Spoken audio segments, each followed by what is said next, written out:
बिहारमध्ये आज नव्या सरकारचा शपथविधी सोहळा होतोय। नितीश कुमार 10व्यांदा सीएम पदाची शपथ घेणार आहेत। राजधानी पटनामधल्या गांधी मैदानामध्ये शपथविधी सोहळ्याचं आयोजन करण्यात आलंय। सम्राट चौधरी आणि विजय सिन्हा पुन्हा उपमुख्यमंत्री पदाची शपथ घेतील। मुख्यमंत्री देवेंद्र फडणवीस, उपमुख्यमंत्री एकनाथ शिंदे आणि अजित पवार सोहळ्याला उपस्थित राहणार आहेत। नितीश कुमार 10व्यांदा बिहारच्या मुख्यमंत्री पदाची शपथ घेणार आहेत। राजधानी पटनातल्या ऐतिहासिक गांधी मैदानावर नितीश कुमार मुख्यमंत्री पदाची शपथ घेतील।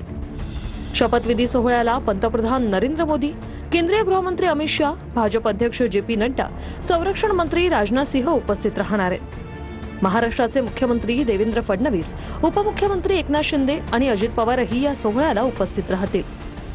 बुधवारी पटनात एनडीएच्या विधिमंडळ दलाची बैठक झाली। या बैठकीत नितीश कुमार यांची विधिमंडळ पक्षनेतेपदी निवड करण्यात आली। नितीश यांच्या नावाला भाजप, जेडीयू, एलजेपी आणि एनडीएतल्या इतर पक्षांनीही पाठिंबा दिला। नितीश कुमार यांनी बुधवारी राज्यपालांची भेट घेत नवीन सरकार स्थापन करण्यासाठी दावा केला। सर्वाधिक 10 वेळा मुख्यमंत्री होण्याचा विक्रम नितीश कुमारांच्या नावावर आहे। 2000 साली नितीश कुमार पहिल्यांदा बिहारचे मुख्यमंत्री झाले। नितीश कुमार यांनी वेळोवेळी आपल्या राजकीय आघाड्या बदलल्या।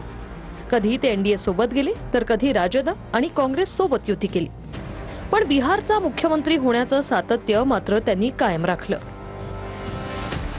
भाजपकडून बिहारमध्ये 2 उपमुख्यमंत्री देण्यात आले आहेत। सम्राट चौधरी आणि विजय सिन्हा यांची उपमुख्यमंत्रीपदी निवड झाली।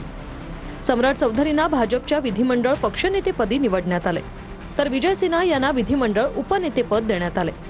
सम्राट चौधरी आणि विजय सिन्हाही आज उपमुख्यमंत्री पदाची शपथ घेणार आहेत।